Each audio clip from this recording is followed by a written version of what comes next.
Hey, this is T-Band. Today, I want to talk about the nature of the Word of God. Now, we have the Bible. The Bible has 66 individual books. I believe 23 of those are in the New Testament. I could probably name them all. You have the four Gospels: Matthew, Mark, Luke, and John. And they talk about the life of Jesus, the things he said, and his death, and his resurrection, which is coming alive from the dead. Now, in the Bible, Jesus was actually dead, and his resurrection was not a medical possibility. It was supernatural.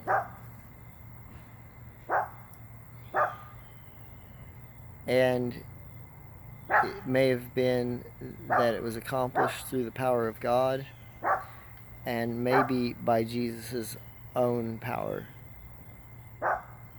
Once he died, he was still in existence as a person, just like all people. And so he was still somewhere with his mind. And wherever he was, he resurrected and gave life back to his body and arose. Now, after the Gospels, you have the book of Acts, which is the Acts of the Apostles. And it's written by the same author who wrote the book of Luke. And if you read the introduction to both of those, you'll see a similar introduction, introducing the first, and then the second, saying this is now a continuation. After Acts, you have the book of Romans, the book of Romans, and it was written by the Apostle Paul. Now, Paul is mentioned in the book of Acts, mainly in the last several chapters, and the other apostles are mentioned much in the first chapters, like Peter or James or John.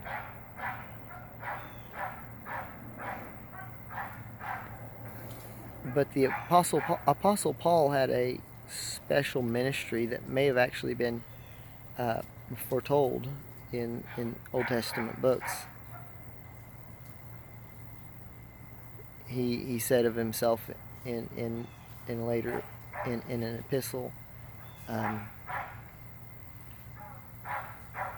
God who separated me from my mother's womb and called me by his grace. And that seems to have a allusion to an Old Testament passage where somebody is prophesied to be separated from their mother's womb. Now, after Romans, we have two Corinthian epistles, two epistles. Romans was written by the Apostle Paul, and so was the Corinthian epistles. They were written to the people in Corinth, and you have 1st and 2nd Corinthians. After that is the epistle to the Galatians, the people in Galatia, which is a region rather than just a city like Corinth was just a city. And after Galatians is Ephesians, and all these so far are written by the Apostle Paul. Philippians, Colossians, for Philippi and Colossus. Ephesians was for Ephesus. You have 2 epistles to the people in Thessalonica, and that was 1st and 2nd Thessalonians. And then you have 1st, 2nd Timothy, 1st and 2nd Timothy, which were written by the Apostle Paul again, along with all that I've mentioned so far. And they were written to a man, Timothy. And then the Epistle of Paul to Titus, another man. And then Philemon, Paul's Epistle to Philemon, another man. After that you have the book of Hebrews. And Hebrews is believed to be written by the Apostle Paul.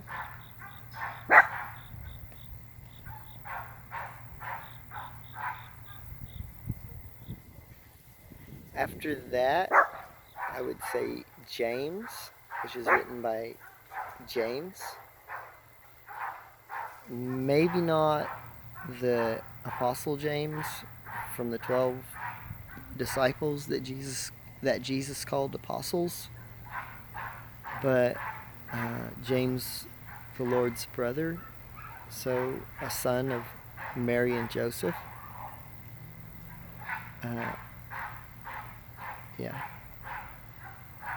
And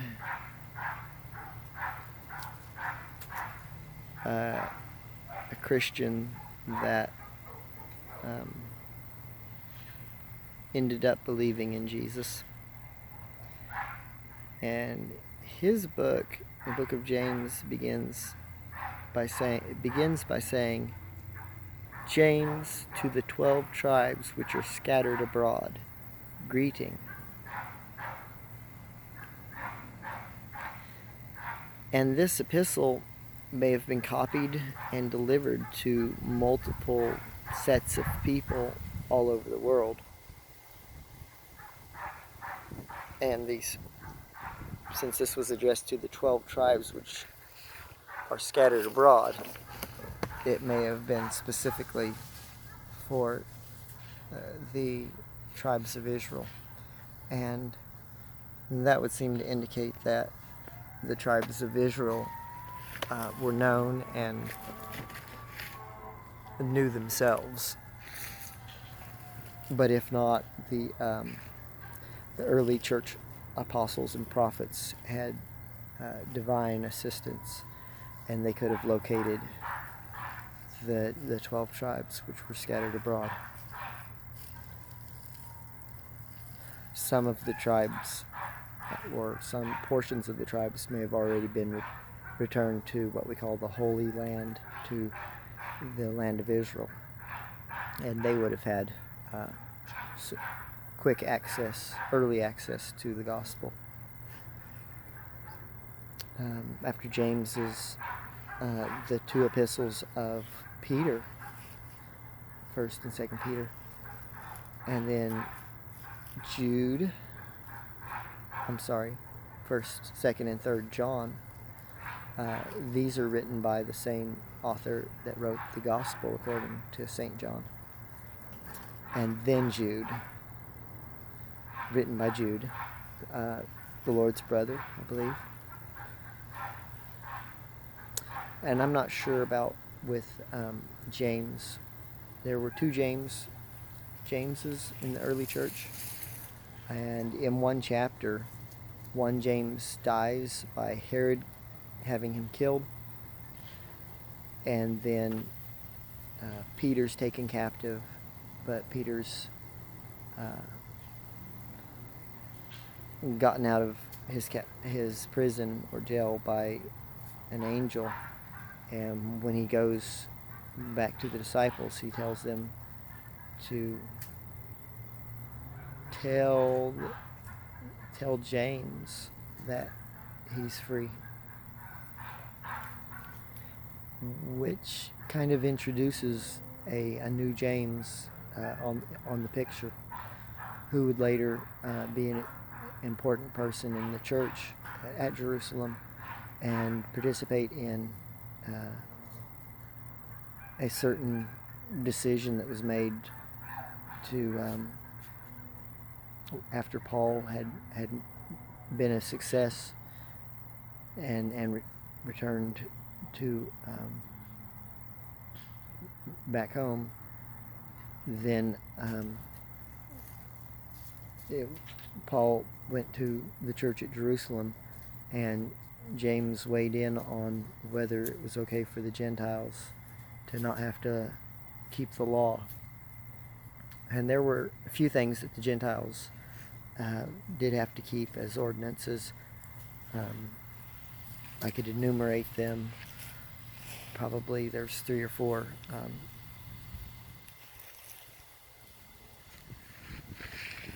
One was to abstain from fornication. And we have the word porno, like pornography. That could be a good term for some videos or images, but we also have the Greek word gym, G-Y-M, like for gymnasium, and that means nudity or nakedness.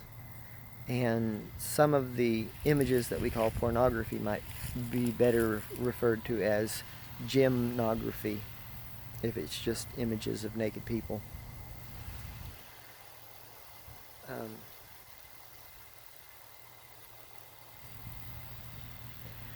So another thing they were to abstain from was pollutions offered in sacrifice, pollutions of idols, or animal meats that have been offered in sacrifice to idols.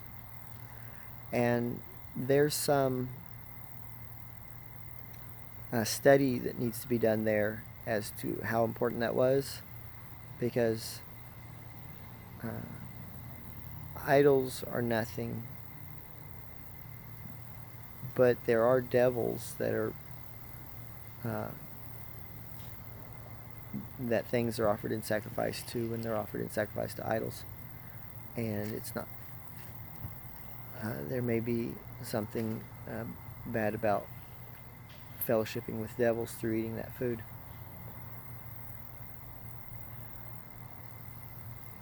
I think both of these concepts are developed in 1 Corinthians by Paul.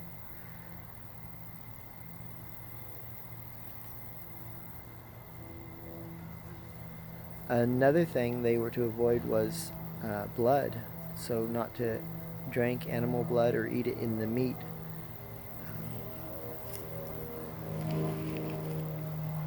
And they were to keep from idolatry.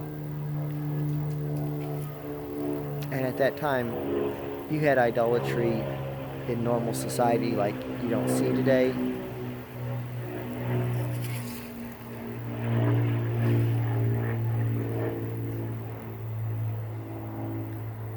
And it's good to keep that in perspective when you read the Bible. Realize that times were different for the people that the Bible was written to, and to stay away from idolatry or idols.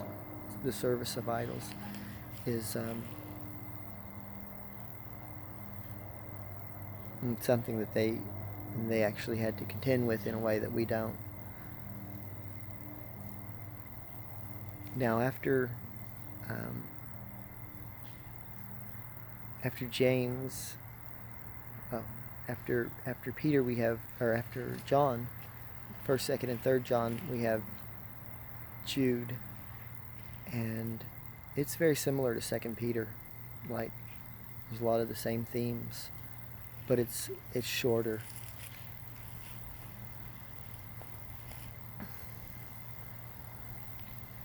And then there's the revelation of Jesus Christ. And that book begins, the revelation of Jesus Christ, which God gave unto him to show unto his servants things which must shortly come to pass. And he sent and signified it by his angel unto his servant John. And this is written by John that wrote the gospel and also the 3 epistles. And that's the whole New Testament.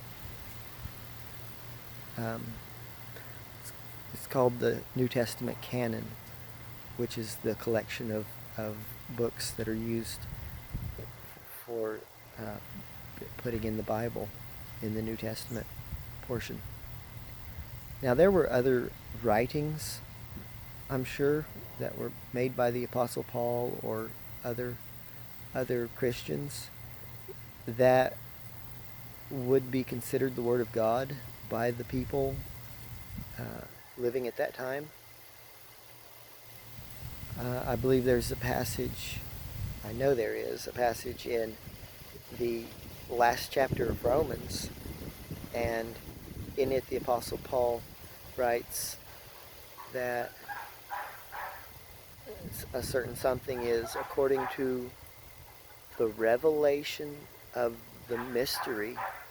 That's a Greek word, mystery. I suppose it means the same thing that it means in English today, but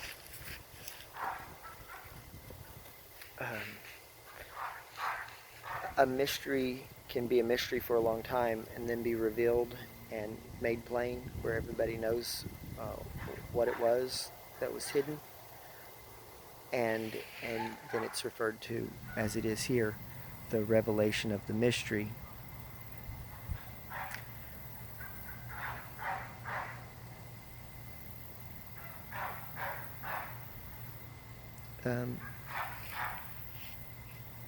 So in that passage in Romans, the last chapter, chapter 16, toward the end of that chapter, he says, according to the revelation of the mystery, which was kept secret since the world began, but now is made manifest, and by the scriptures of the prophets, according to the commandment of the everlasting God, made known to all nations for the obedience of faith. I understand in the book of Romans there's mention of scriptures of the prophets earlier, and it's a reference to Old Testament prophets, but I think in this case it's a reference to New Testament Christians and the prophets there and their writings, and by their writings the mystery was revealed to people all around the world.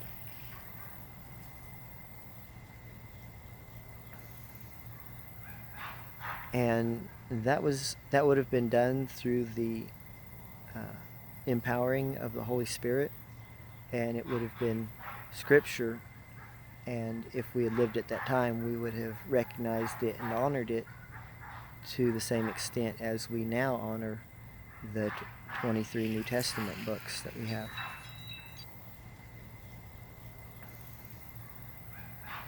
And that would have been done through the empowering of the Holy Spirit, and it would have been Scripture, and if we had lived at that time, we would have recognized it and honored it to the same extent as we now honor the 23 New Testament books that we have. Let me pause.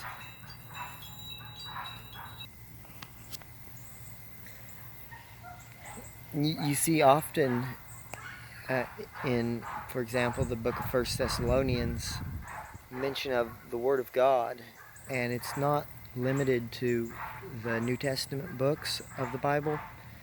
It's the message that the ministers of God were telling people at that time, and oftentimes it was through the power of the Spirit of God, or if there was new revelation, it would have been given to people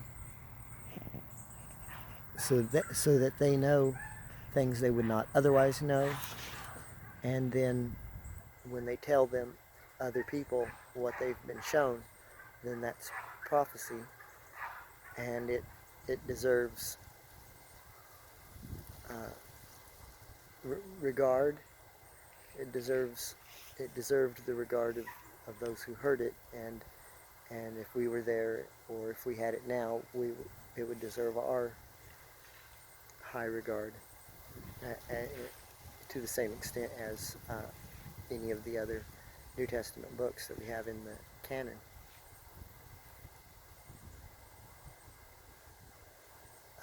Are there scriptures that have been lost? It seems that the answer is definitely yes. And there were also sermons that were lost because they were not recorded. And so what we have in the New Testament is a collection of writings, just like plainly as you can see when you look at the New Testament. And we can't get too superstitious. It's not good to be too superstitious and think that this is all that God intended for people to have. Now, we may live in a new age where we're not actually involved in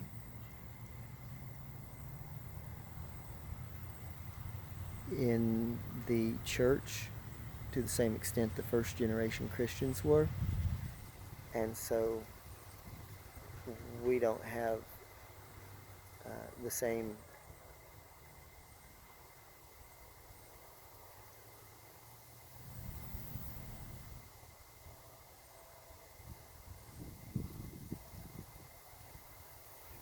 things they had, basically.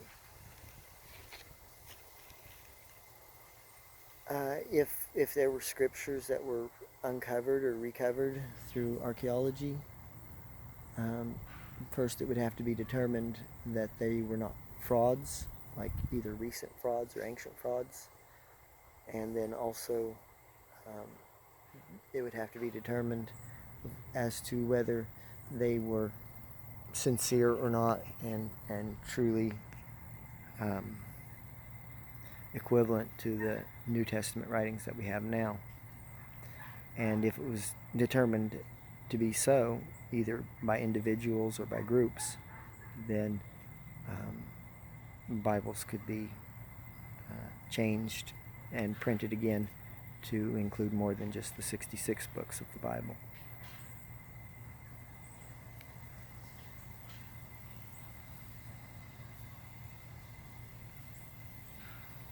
One passage from Hebrews in the early chapters, it says, the Apostle Paul writes, I believe, that the Word of God is quick and powerful and sharper than any two-edged sword, piercing to the dividing asunder of soul and spirit and of the joints and marrow, and is a discerner of the thoughts and intents of the heart, if I quoted that right. And quick has to do with living. It's an old English word that we don't use much now. But the Word of God is alive, or has life, and it's powerful. We're not just talking about the scriptures that we have now. We're talking about the things God says, His message. And if you read that passage in its context, you'll see that that's the argument that Paul is making. He's saying, pay attention to the Word of God and honor it. The things I'm telling you and the things we've been shown, because it is quick and powerful. And if I can remember more of the passage,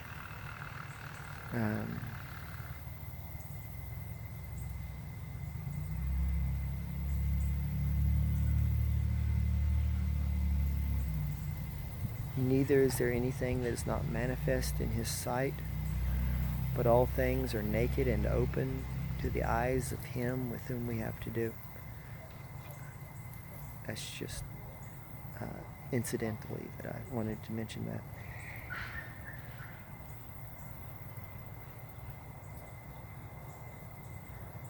And Paul complimented one people by saying, when you received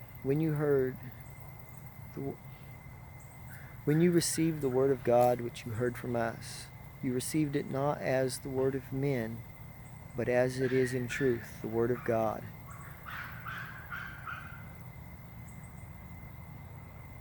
Which effectually works also in you that believe.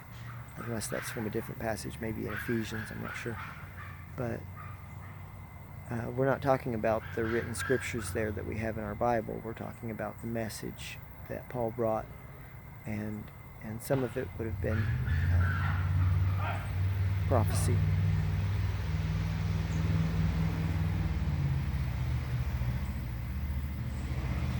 I think this is important if we want to have a good understanding of doctrine, that we have the scriptures.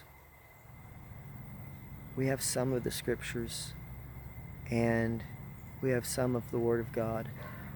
And there may be parts that are, there may be teachings that were taught in more depth at that time that we have only small mentions of in our Bible. And we're not to think because of that these doctrines or teachings are not important. What we can do is just use what we have before us in the scriptures to try to best understand as much as we can of the New Testament teaching.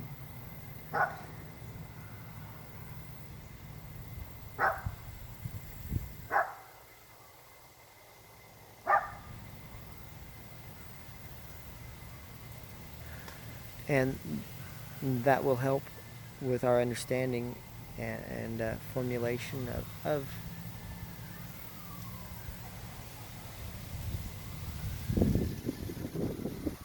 what mattered in those days.